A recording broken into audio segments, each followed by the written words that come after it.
এদিকে শেখ হাসিনাকে হত্যা চেষ্টা মামলায় হাইকোর্টের রায়ের পর সাংবাদিকদের ওপর হামলা চালিয়েছে ঈশ্বরদী থেকে আসা বিএনপি নেতাকর্মীরা।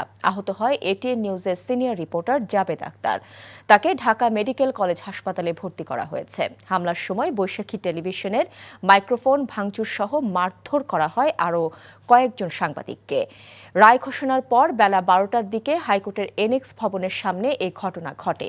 সেখানে এই মামলার আসামি পক্ষের আইনজীবীদের ব্রিফিংয়ের জন্য অপেক্ষা করছিলেন সাংবাদিকরা।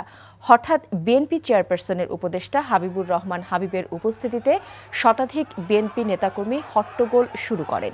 এর প্রতিবাদ জানালে এক পর্যায়ে উপস্থিত সাংবাদিকদের ওপর হামলা চালায়। এ ঘটনার প্রতিবাদে তাৎক্ষণিক ব্রিফিং বর্জনের পাশাপাশি এনএক্স চত্বরে বসে পড়েন সাংবাদিকরা।